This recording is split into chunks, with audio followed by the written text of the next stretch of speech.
All right, friends, welcome to episode 12 of Bat Flips and Maple Dips. As always, huge shout out to our listeners in Montana, Croatia, Jamaica. Special shout out to everyone in Ireland. Why not? Ireland, you get a shout out in the intro today. My name's Clayton Croker. We are coming to you live from Saskatoon. To my left, we have Justin, don't call me Mr. Anderson. And we have, of course, the Maritime Mistress Maker, Patrick Marsh, joining us via Skype in Halifax. How's it going, bud? It's going great. It was raining all day, but I can feel the sunshine coming down, or the metaphorical sunshine that is the Toronto Blue Jays. So let's do it. How is Alan Doyle doing? I assume that everyone from the Maritimes is just friends with Alan Doyle. So can you give us an update on him? No, actually, I haven't seen him lately. Oh, okay. What about classified? What I can tell you is that he's still tweeting. Mm-hmm. And yeah, so I guess he's alive. The boys from Maple Wine are doing good too? Yeah, I'm sure they're out there. How many Maritime Canadian celebrities do you think I can name here? I'm just kidding. Rick Mercer. Yeah, let's get to it. We're on Facebook, facebook.com/batflipsmapledips. We're on Twitter and Instagram now. Look at us go. Yeah. All popular with the cool kids now. BFMD Podcast. That's what you should look us up on Twitter and Instagram. SoundCloud, Spotify, Google Play Music, iTunes. You name it, we are on it. Except for Nexopia. Sorry, Nexopia fans. We can't get on that site. It's too legit. On today's on today's episode, it's going great so far. We're going to recap the week that was. We're going to talk about the farm a little bit. So we're going to talk about who's hot, who's not. Basically, we're just going to get into a bunch of Blue Jay baseball here. So, fellas, let's get to it. 5-5 in the past 10 games. Yeah. We're playing 500 baseball. Who would have thought, hey? Do you think that is a good sign that we're playing 500 baseball, or do you really care right now? It's like, you know what? It's later in the year. Teams are so much different now. We played Baltimore twice. Like, who cares? And KC. So what do you think about this 10-game span here? I'd honestly love it if we lost every single game the rest of the way. Let's tank. It's just draft picks, boy. Gotta get a higher draft pick. It's all about that draft right now. We're not going to win anything this year, so why win? It's the MLB draft, though. So basically, the first two rounds, you never really know what kind of player you're getting. Those top 10 picks, you're getting somebody like... Very true. Even with our number 12 pick this year, we got Jordan Groshans, and he's playing very well so far. We'll talk about him a bit later. So, I mean, those first round guys, at least you'll see some hype, and at least give them... the fans a bit of something to talk about, and us something to talk about. Patrick, the fact we're playing 500 baseball, does that excite you a bit, or are you like Justin? Are you on Team Tank? Well, Patrick added 3 exclamation marks, so I can see how he feels. The listeners don't know that, though. Thanks for ruining the surprise. I'm actually very excited, and even though after the Yankees swept us, which I believe Clayton you called, I think we did put the boots to the trash birds, and it always feels good to beat up on Baltimore, and I hope we can keep that going for the rest of the year, because I think we still play them another 6 times. Yeah, 6 times on the road. Yeah. Give me those easy wins. Yeah, we're 12-1 against Baltimore, and the record against the rest of the AL East is not good. I don't even want to talk about it. It'll be tough playing in that awesome atmosphere at Camden Yards, though. Oof. Holy shit. All 3,000 fans are going to be really excited in September to see the those Baltimore fans, they're the worst. That was heavy sarcasm there. Let's talk about the Kansas City series, though, because we split that series 2-2. I thought Kansas City was going to take 3 games, maybe even sweep us, but the fact we split that series, not bad. What did you like in that series, Patrick? We'll start with you. Well, I like the fact that our young rookie pitchers are getting some experience. They definitely got beat up. We already talked about SRF last week. Borucki didn't really have a great start. I don't know if he's coming back to earth or what.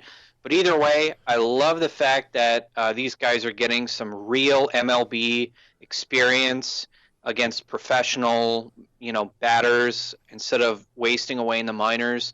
This is the perfect time for them to come in and get some much-needed experience because they're probably going to be a part of the rotation next year. So it really doesn't matter how bad they suck right now. It's just all about them learning what works and what doesn't in the show. Yeah, well, that's well said. I mean, we obviously have nothing to play for in terms of contention's sake, but we do have evaluations and like you said, getting these guys some experience.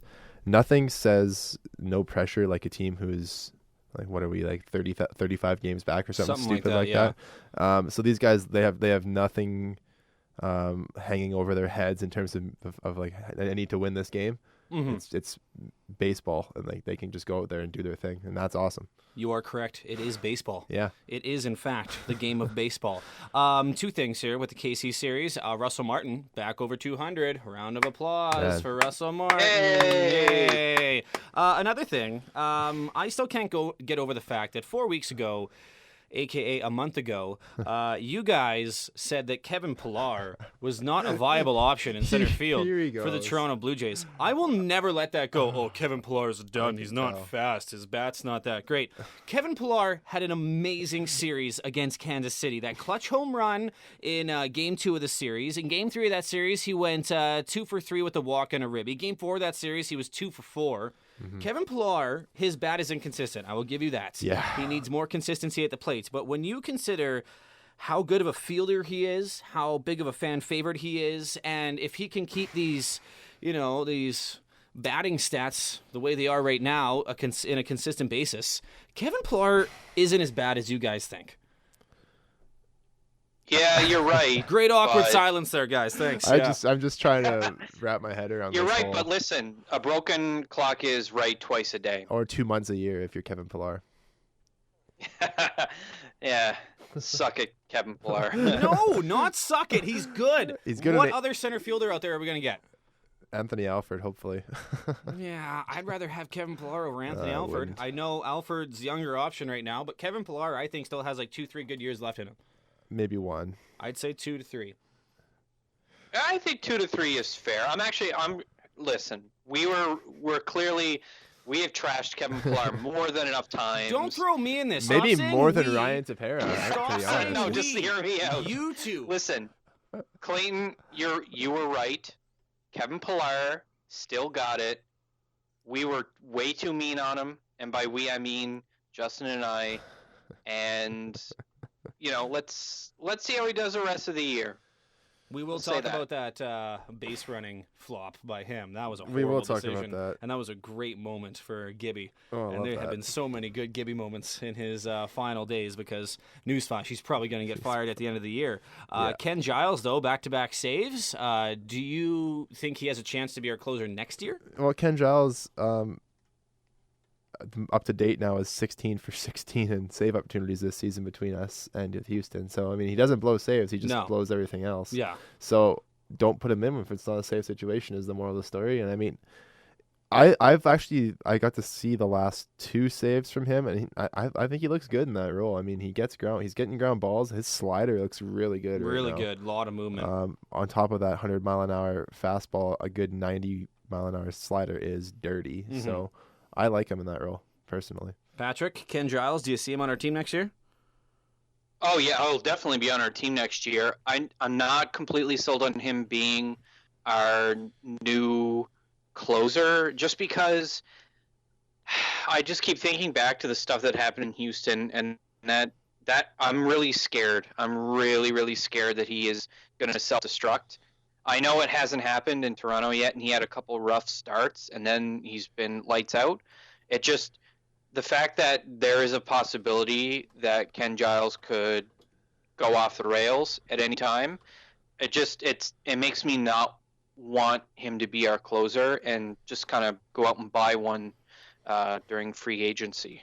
Let's talk about the Yankee series here because that first game, 7-5 loss, but it got called after 7 innings. Again, we don't care because we are out of it. But do you kind of like it or hate it when those games get called after 6 or 7 innings? Like, would you rather see them finish the game the next day as kind of like a mini doubleheader, or do you kind of like it where it's like, you know what, 7-5, 7 innings, let's call it? The reason that they don't, like, a game has to go 5 innings for it to be an official game.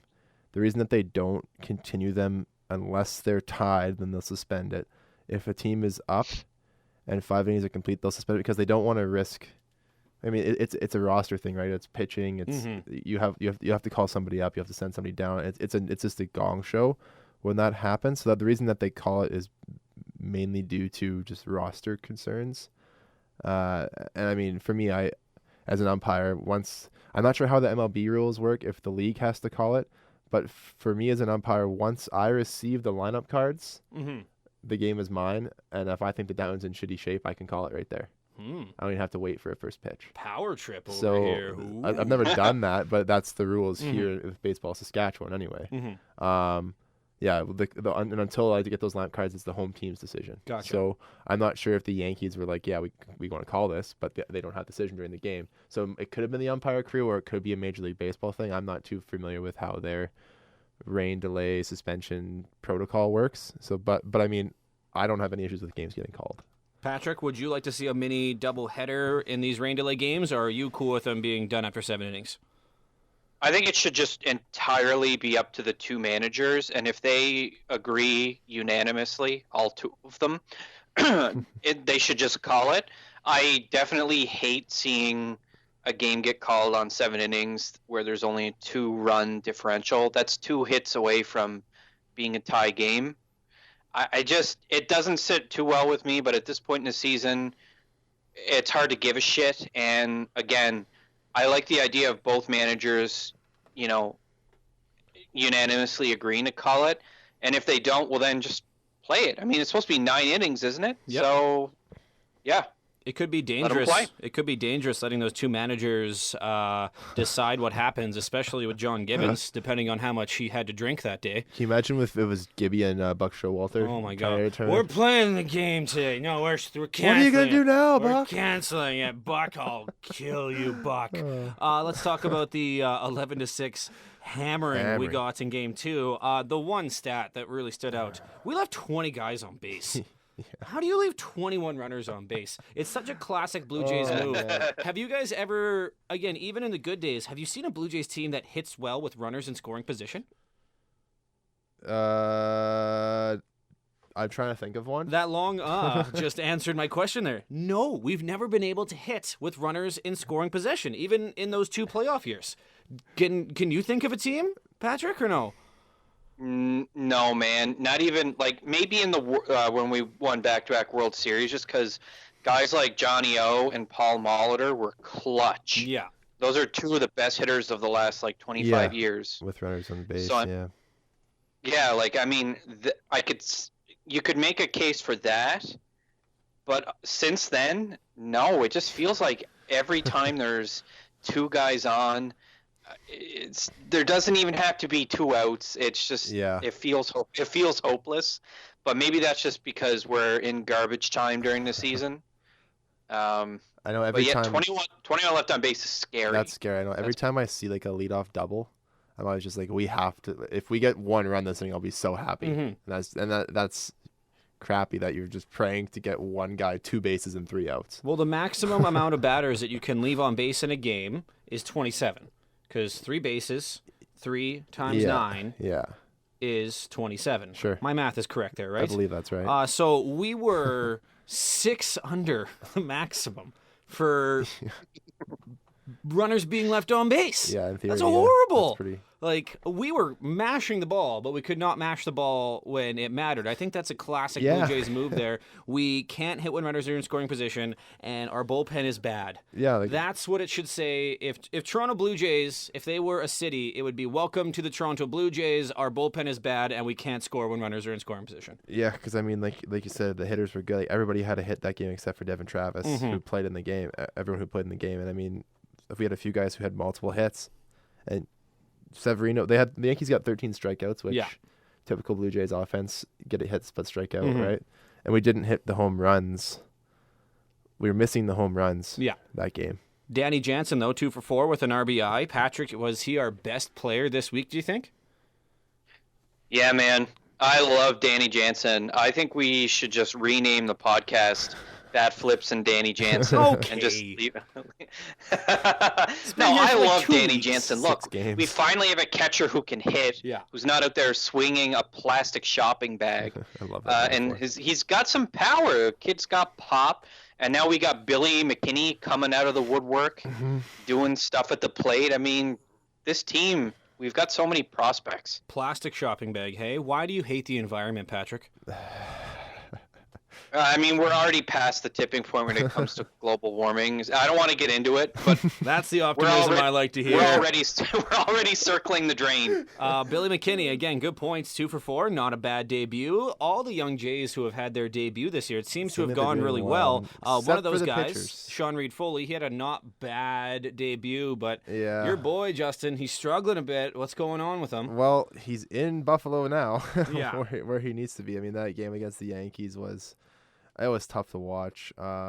Giving up the 3 home runs, and Patrick had alluded to it last week. His first start, he had a bunch of fly balls that were hit to the warning track at Kauffman, and he said that in a hitter's ballpark like Yankee Stadium at Rogerson, he's getting up home runs, and that's exactly what we saw. The 3 walks didn't help him. He did strike out 6, but I mean, he gave up 7 hits. Two of his 8 runs were unearned because the defense is atrocious. We're a bottom 5 defensive team, Yeah. and we have been for like 6 or 7 years now, which, if you look at the top defensive teams, they're in playoff contention. So doesn't matter how many home runs they hit if you can't defend. Let's talk about bad pitching again, Yeah. because in that 10-2 loss to the Yankees, Ryan Borucki, He had a rough game. didn't get out of the first inning, 6 earned runs, 2 walks. His ERA is at 4.27. Who would you rather have right now, Ryan Borucki or Sean Reid-Foley? Like, if we had to play tomorrow, who would you want to start that game? Borucki for me. Borucki, Patrick? I mean, if I have to choose one of them, I guess Borucki. But honestly, at this point, fuck, they're both really struggling. I don't know what's going on. Do we send Borucki down? No, he's up for good. Sending him back down to AAA doesn't do anything except say, hey, you sucked bad enough that we don't want you here anymore. And I think that'd do more damage to Borucki than it would Sean Reid-Foley, who True. literally just got called up, had 2 starts, didn't really go that great, and he knows it. Yeah. Borucki's had some amount of success up to this point. But then I can remember turning that game on. I think that was the Sunday game. Yes. Yeah. Thinking like, all right, this will be all right. And it was already like 6-0. Yeah. And he didn't even record an out, and I thought, oh my God. But he took it all in stride. When he was sitting there on the bench, he wasn't there his head in his hands. He was just sitting there thinking, what went wrong and what can I do better? It's good to see that these guys can go out there, take an absolute beating, and still be willing to sit down and watch the rest of the game, see what happens. I can just picture Patrick right now on Sunday sitting down on his couch. Well, this should be all right. And then the narrator in the background, but it wasn't, all right. 'Cause, man, that exactly was bad. what happened. I just want to point out Kevin Pillar was 2 for 4 that game. But yeah, he's awful. We should get rid of him, sure. Teoscar Hernandez, we need to talk about this because last week on the podcast, we were talking about how this guy has got to limit the strikeouts. Yeah, he's having and issues. what does he do? In that 11-6 game, he went 1 for 5, 3 strikeouts. In that 10-2 game, he went 0 for 4 with 2 strikeouts. Yeah. What do we do with Teoscar Hernandez? We can't send him down because he has MLB talent, but how are we going to fix his swing? How are we going to fix his patience at the plates? Like, what are we going to do with him? Patrick, I have a question for you on this. What should we do with our hitting coach, Mr. Brooke Jacoby? What should we do with him? Why did you even ask him that? We should fire him into the sun. Oh my God. What is he teaching these guys? How to swing at anything and everything is probably the mentality that he's going in there with right now. I mean, can you imagine if Teoscar Hernandez had Curtis Granderson's Plate hands discipline? and eyes? He would be easily batting 280, and he would have at least 30 home runs. God. I don't know what is going on with the hitting coach. I don't know what's going on. I want him gone super, super bad. It's not like I take pleasure in that, someone losing their job. It's not that. It's that if this team wants to succeed, they can't have players like Teoscar Hernandez striking out 45 times in a month.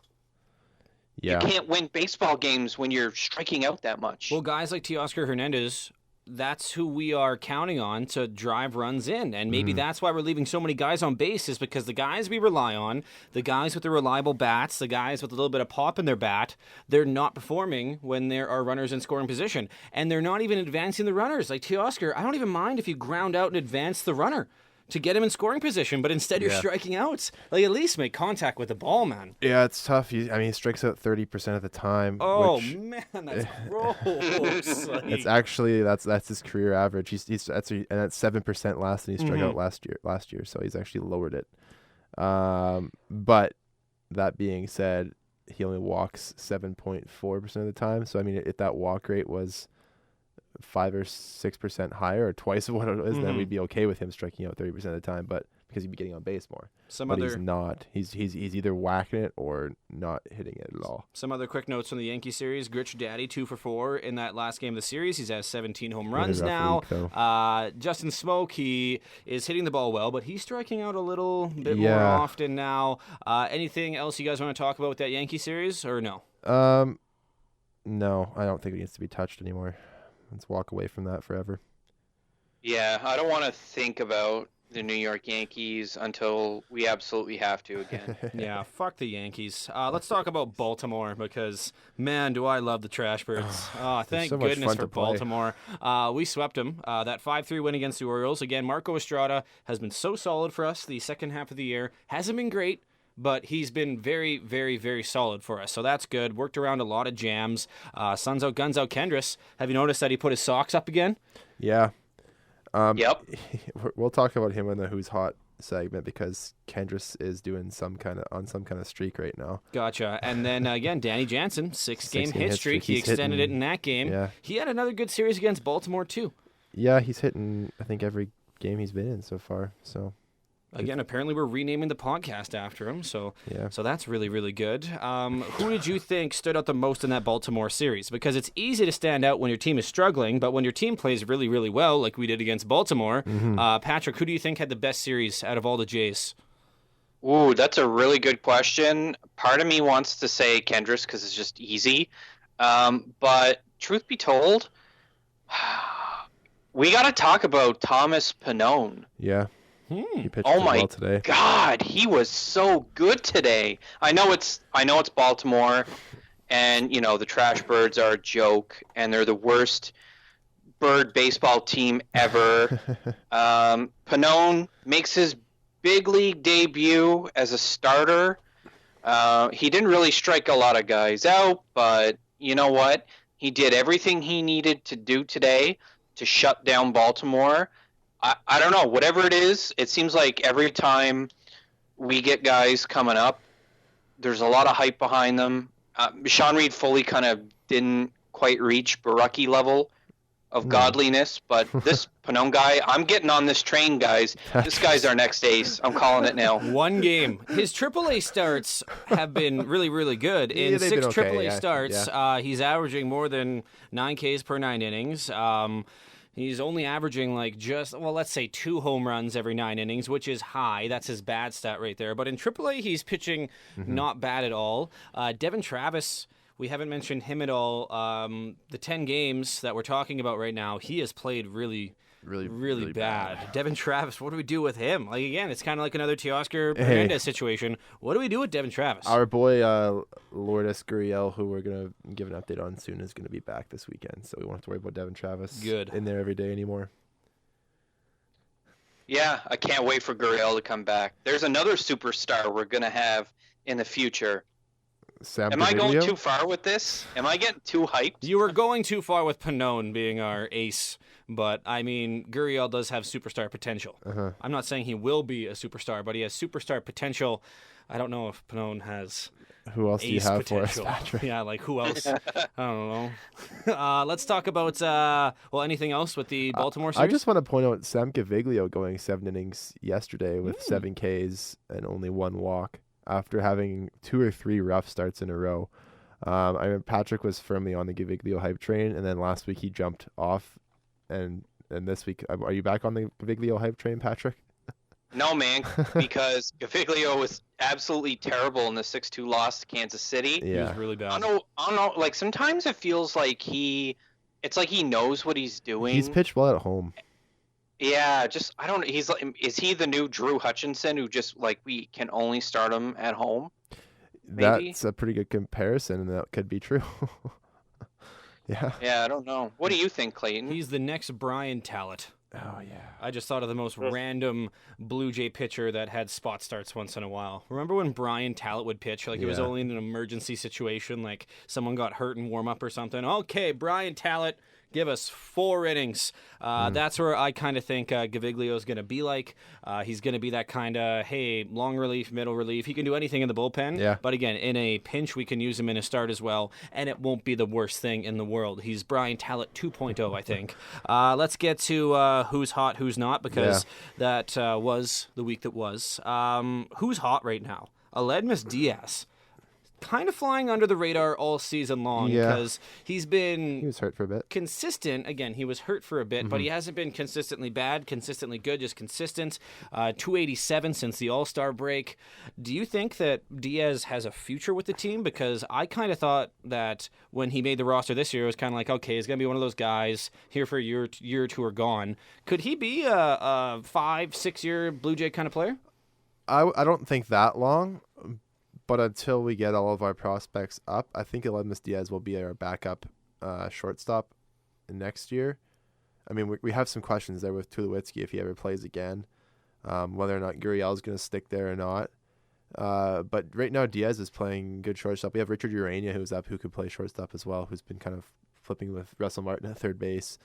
Russell Martin, the third baseman, fantasy people are loving Russell Martin right now. Yeah, He's they got really so are. much eligibility right now. Yeah. It's great for him. I think Aledmus Diaz is like another Ryan Goins, that utility infielder that we can put anywhere, and also his bat is pretty dang good. It's streaky. He's cooled off this week.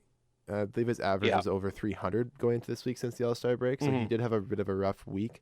But I mean, he's still playing well, and he plays good. He plays really good defense. Really good defense. Yeah. Patrick Aledmus Diaz, what do you see? What do you see his future like for the Jays? It's hard to say because we've got so much like depth happening at the shortstop position. I think I'd like him to be there over Urania, who I don't think is quite ready yet. Don't we have Kevin Smith? Yeah, he's in Dunedin still. He's a little bit away. Captain He's generic away. name. Yeah, he's a ways away. Another year And and a then half. obviously Bo Bichette is the heir apparent. Mm-hmm. I think right now we're seeing the best of Diaz for the year, and it's because he knows he's playing for a job next year. True. This is all about Yeah. showcase. Yeah, for sure. Whether it's the Jays or somebody else, he's putting his best foot forward. Like I said, when it comes to Kendrys Morales, it's all in garbage time, so this is a chance to kind of figure stuff out without having it really negatively impact the team. Obviously, Diaz is tuned into something at bat. He's doing a really good job with being able to see the ball, and he's just, I don't know, like I didn't think he had power, and he's been hitting a lot of extra base hits lately, so that's kind of surprising. It's kind of like Diaz is pulling an AJ Burnett, where he's like, you know what? I'm just going to showcase myself for other teams. I didn't play well at all, but now all of a sudden I'm good again. God, I hate AJ Burnett so much. Oh, God. Just junk for us for 2 years. And his contract here, lights out. So, Diaz has showed some pop in the past. In 2016, he played in 111 games with St. Louis, and he had 17 home runs. So he's one off his career high at this moment. He's got 16 right now. So he's got a good shot at breaking his career high in home runs. So he does have some power. He's just never been an everyday player, so that's the issue with him. Danny Jansen, his 6-game hit streak was snapped today. Huge bummer, but still got on base with the walk today. How can you not like what he's been doing right now? And by all accounts, I mean the pitchers. I've seen a couple of reports saying that the pitchers like working with him too. He seems like he's eager to learn how they like to work. Mm-hmm. He's been soaking up everything like a sponge, and obviously having Russell Martin there, who may be the best teaching person for Danny Jansen to have, is really helpful. And the fact that Russell's been on the mound at third base for a bunch of the games definitely helps too with that kind of game calling, game management. Suns out, guns out Kendrys, 13 for 24, 5 home runs. What's going on with him? Only 3 strikeouts. Patrick, Do you think we're actually going to be able to get something for Kendrys Morales in a trade now? I'm going to be honest with you guys. I don't want Kendrys to leave anymore. Crazy he's starting to play really well. Last week, I think all of a sudden he's got suns out, guns out, socks up, jocks up. He's doing everything he needs to do right now. I know, like I said, it's garbage time. It doesn't matter. But maybe he's figured something out, and this can carry over to next year because we're stuck with his contract one way or another. So whatever, just let him hit. Yeah. Let him do it. Swing is way better than it was at the start of the year. Like, he was missing balls by a mile at the beginning of the year, but now he's spanking the ball. Like, it's not like he's just getting little loop single hits. He's whacking He is whacking the ball. So last week he was 2 for 21. Ugh. And this week he's 13 for 24. He's batting over 500 this week with 5 home runs, and he's only struck out 3 times and walked a couple. So I mean, he's hitting the ball like very, very hard right now. A guy who's kind of in the same situation, Curtis Granderson, again, 438 this week. He went 6 for 17. I'm going to ask you the same question. Do you think we can get something for Curtis Granderson, or do we even trade him? He's on revocable waivers. I don't know if we did place Kendrys on there or not. I don't think we did. We placed, I know Granderson and Smokey are on there. For sure, but I'm not sure who else. I didn't see reports about Morales. Maybe he was just playing so bad that it wasn't even newsworthy. But I mean, Kendrys could be a guy like he's a switch hitting DH with power that we're finally seeing in a big streak here. And he's got 1 year of like I think $12 million left on the contract. Not a terrible deal for a team who might need a DH and a veteran leader. If we can get anything for him at any point during the offseason or before the trade deadline next year, we take it, obviously. But I don't know. Like, Kendrys is a good guy to have around just for the leadership aspect, and by all accounts, guys in the clubhouse like him too. Absolutely. So that's my take on it. Patrick, Grandy man, do we keep him? Do we trade him? Do you think we can get anything valuable for him? I kind of feel bad for Granderson because I feel like he was brought to Toronto for a very specific reason, and it was to provide veteran leadership in the outfield. And when the time came, if the Jays were out of contention, he was going to get traded to a contender because this is probably going to be one of the last years, if not the last year, of his career. So the fact that he cleared waivers on August 14th doesn't really seem to bode well as far as his trade value goes. Smoke cleared revocable waivers yesterday, and we'll talk about him a little bit later with regards to his future in Toronto. Ooh, foreshadowing. Yeah, back to the Grandy man. I mean, I'd love it if we could watch him ride into the sunset as a Jay, but we got to do right by him, and I think it involves him going to a contender, even if it's getting next to nothing for him. We kind of owe him that. Agreed. Because I think he signed here for a specific reason. Agreed. Yeah, that's a good call. Really quickly, Billy McKinney, 357 this week. He went 5 for 14. Not a bad debut for the kid. And I guess we'll give our bullpen some love, even though I hate doing that. Clippard, Garcia, Schaefer, Tepera, 0 ERAs this week. Yeah. Ryan Tepera had a 0 ERA.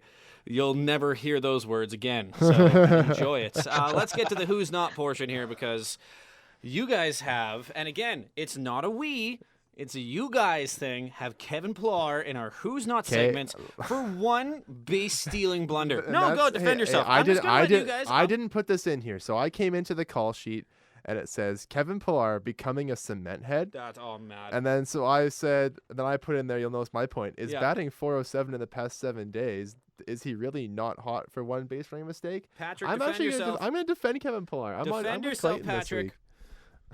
All right, listen. It's really easy to ruffle your feathers, and this is what makes for good podcasting. That's why we're doing it. That's my defense. No, but in all seriousness, he doesn't deserve to be on this list because of one very, very stupid, very amateur, dumb, idiotic base running error. Gibby already hammered into him. Yeah, he did. And yeah, we got a little bit of it afterwards. Gibby was talking about it to the press. and the issue's done. He doesn't Yeah, it's deserve to be over. called a cement head Let's talk about it. or be on the who's not list just because of one base running error. I think in the moment when that happened, I was very upset Patrick was because Kevin livid. Pillar's the kind of guy that we're supposed to rely on to be able to make the right calls on the base paths, and he just didn't. Cement head is reserved for one person and one person only. Brett Laurie. That is the only person who deserves to be called Cement Head. I don't want to hear anyone else being called Cement Head again, especially Kevin Pillar, my boy. 407 in the past 7 days. Again, that was the dumbest base running thing you could have done in a tight game like that, Yeah. stealing third. What do you, like, so dumb. So dumb. But every Major League Baseball player has had a base running blunder. It happens. Yeah. Kevin Pillar, I think, has had 2 really bad ones. I think he's done something like this in the past, like a few years ago, where he tried to steal third. And again, you guys are right. Kevin Pillar's not as fast as he thinks he is. But when he's tracking a ball, he's really, really fast. When it comes to actually running in a straight line, maybe not. But I don't think Kevin Pillar belongs on the not list. But yeah, we do have to call him out for that. We should talk about Toot Bland's Oh yes, thrown out on This- the base line like a nincompoop. I've never heard Yeah, that this before. This was definitely a toot bland. If people out there, if you're interested, just go to YouTube and type in TOOTBLAN. Toot You will Bland. see a series of catastrophic failures on the base paths, and trust me, you're gonna love it. Yeah, it's pretty funny. There's actually a website that keeps track of Toot Blands. Jose Altuve is actually one of the leaders in Toot Blands. He gets thrown on the base pass like a nincompoop a lot. So that's your advanced stat for the day, a Toot Bland. I love it. There's also a fart slam, which is something else that I can't remember, but that's another cool stat. Good times. We talked about Devin Travis already. We talked about Teoscar Hernandez. Gritch Daddy. He had a Having a home rough week. run, but 4 for 23. Yeah, that's not good. Yeah. It's weird. It seems like everybody who we had on our hot list last week is on the not hot list this week. I mean, I had Gritch on the not hot list because of his strikeouts last week. You guys kind of argued because he hit 2 home runs. But this week he's firmly on the not hot list because he's striking out way too much. Our boy Tio on there again. Yeah, Strikeouts. I And know. then Smokey, who we'll talk about here now. Patrick, what did you think about the article on Sportsnet that came out today? Can you summarize that for us? I liked it. I like reading about Smoke Daddy, and even though we didn't have the best weeks, shout out to him having a lot of loyalty when it comes to Toronto. He's obviously made himself a home here, and I think his second. He just had his second Yes. daughter. He and Yeah. his wife. It was really heartwarming to read that he wants to stay in Toronto. Mhm. He said, "I would love to stay here. I played in Texas. I played in Seattle. 2 really good places to play, but I feel like I've made a home here. We've, the Jays, have been to the playoffs. We've been to the American League Championship Series twice, and I know that feeling in this city when the team's in the playoffs, and to get back to that would be great." And that just, to me, Yeah. that $8 million option is just way too tantalizing not to pick up. Let's keep him for a year, give him a shot, see what he can do.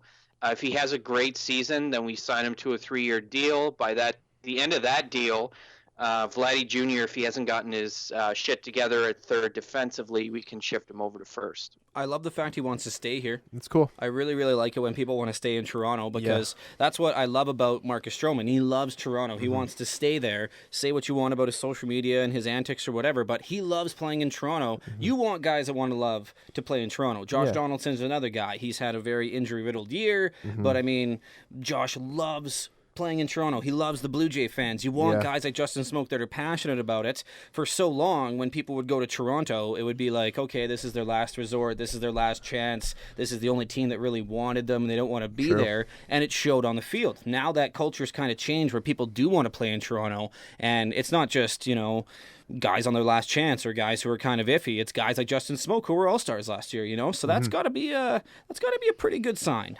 Some other nots here. Tim Meza. Yeah, he's been just sketchy all year. 4 Yeah, he's runs not and great. 2 2/3. Strosho, he's been hurt. Yeah. So do we really put him on the not list if he's hurt? No, that blister is nasty. It's Yeah, it gross. is. Put a I saw picture up the on picture. social media. I'm back following Stroh on social media again. I can't help myself. Yeah. Just like the, it's like a The soap opera. blister was disgusting. It Yeah. was just not pleasant to look at, but not quite as disgusting as Santos giving up 4 runs in 1 inning pitched. Yeah, that was Yeah, really bad. and he's gone to AAA now too. So. Yeah, that's deserved. Yeah. If you give 4 runs in 1 inning and you're kind of on the fence in the bullpen, you need to go down and you need to figure this out. Did we miss anyone on the not list or the hot list? Is there anyone you guys want to add on there? Or? No, I don't think so. We should have this the middling list. Like that's the Russell Martin territory right there. Who's mediocre? Russell Martin. But we know that, so that's no surprise. He's been on the not list so much that I almost feel bad. No, I think that's probably about it. All right, we got 5 more minutes to talk about some other news, some injuries, the farm reports. John Gibbons won't be fired before the season, but you got to think he's done, right? Yeah, like they're going to revisit his situation after we've played our final game, and I think the whole coaching staff is going to see a big overhaul because you're going to see a new manager come in and want to bring in new hitting coaches that he likes. And I can't see Pete Walker or Brooke Jacoby remaining there. Maybe our bench coach, maybe Luis Rivera, our third base coach, maybe Tim Leeper. But I think our hitting and pitching instructors need to be swapped out for some fresh minds. Do we dare ask Patrick what he thinks about our coaching situation? Honestly, like, I know everybody's been like, oh, Gibby's not going to be back and everything like that, but he knows what's coming. I know he probably doesn't want to go through the growing pains. Call back to our episode title. But, you know, he's had a lot of success here. The reasons for a bad season last year and this year, a lot of it can be attributed to injuries. Look at all the injuries to our pitchers over the last 2 seasons. It's been bad. It's been bad enough, and I really do believe that if we had you know, Aaron Sanchez pitching the innings that Joe Biagini was out there giving up, you know, whatever to get up to that 6.66 ERA he had last week. It's a different season altogether, and I think Gibby knows that, and I just can't imagine why he would just give up such a great job in a great city that loves him, with players that love him, that want to play hard for him. Well, we got to give a big shout out to Luke Maley here too, back from paternity leave. Congrats to Luke and his wife Paige, baby girl Evelyn. Yeah, Aw, great name. She's pretty cute. Saw a picture on Twitter. Justin Schaefer promoted to the bullpen. Yeah. Not playing so bad. He's got 2 walks and 2 innings pitched. Two scoreless innings. But 0 runs, not bad. So Justin Schaefer, there we go. Welcome to the show, bud. Let's talk about our minor league system here. Yeah. Vladdy in AAA. We haven't really talked about AAA version of Vladdy, but he's batting .365 in Buffalo. 11 walks. Yeah. I didn't know that Vladdy had that good of an eye, but He's had it all throughout his career. Like they always say, like he's got his dad's pop, and he can hit any baseball, but he's also got plate discipline that he just won't swing at those bad pitches like his dad would have. would you call Vladdy up in September, Patrick, or do you just let him finish the season in AAA? No, I'm sticking to what I said last week and the week before. I'm going to say our starting third baseman next year against the Tigers in March will be Vladdy. Yeah. And it's going to be glorious. Totally agreed. Do you think Bo Bichette will be on that roster as well? Because he's batting .278 overall. He was slumping for a bit, but it's .308 in the past 30 days. He's setting all kinds of franchise records for the New Hampshire Fisher Cats. Yeah, then doubles record. I said on the podcast a few months ago that Bichette will be in the Jays starting or opening day lineup next year. Yeah, I still think he will be. I was kind of a doubter, but I'm firmly with you now that he's showing, at least in AA, that maybe he'll get promoted to AAA for a little while. Or maybe we just call him up in September and he plays at the big club. That could be an option too. I mean, we've only got another week left in August, so we could see him just finish up with the Fisher Cats, and then come up in September at some point. We might just leave him down there for their playoff run, though. Why not, right? That's very true. Do you think Bo Bichette's going to be on our team next year? Like the opening day lineup there, Patrick? Oh, God, I would love it, but I don't think it's going to happen because there's such a heavy logjam of players we have under control at shortstop, and it just wouldn't make sense to have him start over, Diaz if we keep him, and Well, maybe there isn't anybody else. Tulo, if he's still alive. Solarte. Well, yeah, but Solarte's mostly a third baseman, isn't he? Yeah, third base, second base. He can play there too, though. The big thing is going to be what's going on with Tulo, because he's going to have first dibs on reclaiming that spot. If you're paying a guy $20 million, he's going to have a shot to get his job back. Exactly. Yeah. One thing Yeah, too, Cavan Biggio, he's been kind of flying under the radar because of Vladdy and Bo Bichette and all of our other big name prospects. But again, Cavan Biggio's got 26 home runs and 92 RBIs. He's doing really, really good in the minors. Yep. So is Jordan Groshans. He has been promoted to the Gulf Coast League, to Bluefield. Still rookie ball, but he's been really, really good for us so far. That's the good. Let's talk about the bad. Sean Reid-Foley sent down to AAA. He had 2 really, really bad starts for us. He could be back soon. He's going to be kind of going back and forth. Sean Reid-Foley, do you think if he pitches really, really well in AAA, does he get the call-up again in September or even mid-September? Yeah, I see him coming back up just because we're going to need a starter, especially if Stroman's on the DL if he misses a couple starts. We'll need somebody to fill in that spot. I'd like to see Sean he'll get a shot in September. I think he'll get a couple more starts at least, just to see if he can at least shake off the walks and get the ball down in the zone a bit more. Sanchez is coming back on Saturday. They just announced that. He had a shitty outing in AA. Like, he threw less than half his pitches for strikes, walked 4 guys, hit a batter in 4 1/3 innings, but they're bringing him back. So, I mean, I think they're most concerned about the pitch count. And he threw 86 pitches, so his arm's back to where it needs to be in terms of stamina. But whether or not he can last deep in a game and not give up a crap ton of walks remains to be seen. And Gurriel's also rehabbing in AAA. He could be back on Friday. Yeah, Thank goodness. Thank God. When it comes to Marcus Stroman's injury, again, that blister, gross. If you want to see it, we posted on our Twitter and stuff, right? Yeah. It's disgusting. It's really, really gross. Should we just shut him down for the year? It doesn't matter at this point. I don't know if we'll shut him down. We might see him make 2 starts in September because I think he's going to miss probably 2-3 weeks with this thing just to let it, because that finger is going to have to heal up and the skin's going to be super soft, so you can't pitch. It'll just do the same thing right away. Patrick, your boy, Marcus Stroman, what do you think? I think we should shut him down, but I have a bigger gripe as far as what's going on with our pitching. I don't understand why we're not calling up our guys who are really close to being ready and just protecting them by giving them limited innings in the bullpen. We already have Jaime Garcia in the bullpen. He could easily start for us. Yeah. We clearly don't give a shit if we win or lose. Same with, wheel out Joe 7 ERA Biagini. Who cares at this point? Give these younger guys a chance to figure their stuff out in limited appearances. It's not about protecting stats or anything like that at this point. It's about, don't put them out in Yankee Stadium and expect them to, strike out,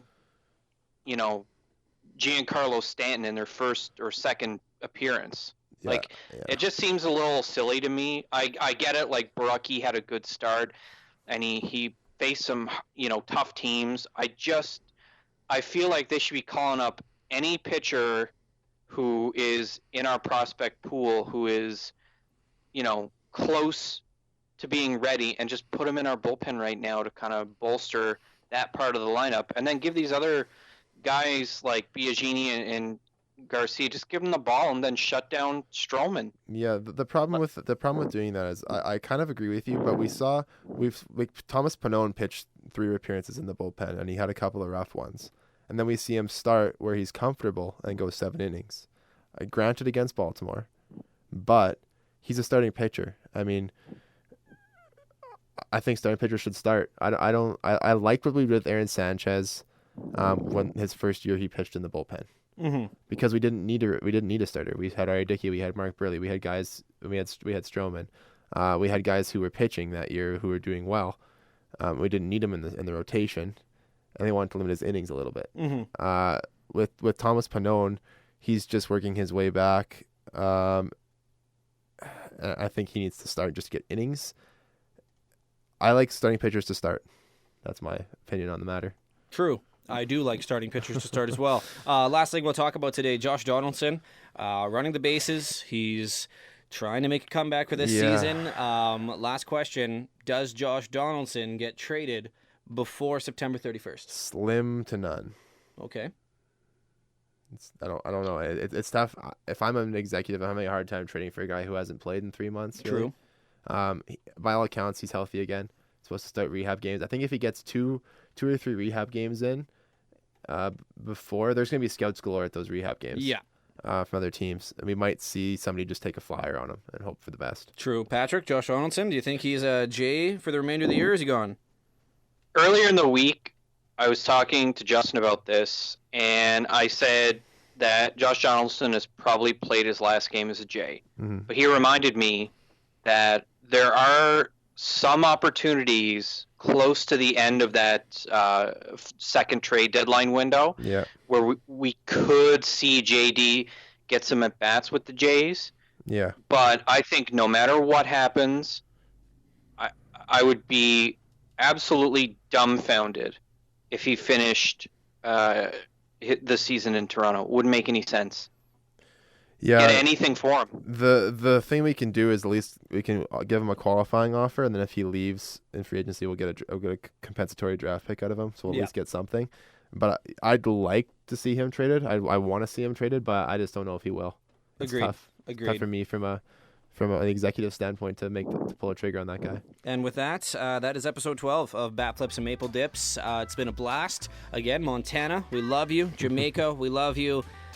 What was the country that I added to that list again? Ireland. Today. Ireland, Croatia we love was you. in How there could too. I forget about you? I totally didn't just make that up on the spot. Ireland, we love you as well. Facebook.com/BatFlipsMapleDips. Instagram, Twitter, @BFMD Podcast. Spotify, Google Play Music, iTunes, SoundCloud. And we are on Nexopia now. I just made it happen. Oh, did you? Yay. Yeah, awesome. If you're still on Nexopia, grow the fuck up. That's all I'm going to have to say right there. But for Justin Anderson, for Patrick Marsh, for Alan Doyle, this is Clayton Croker. We will see you next week.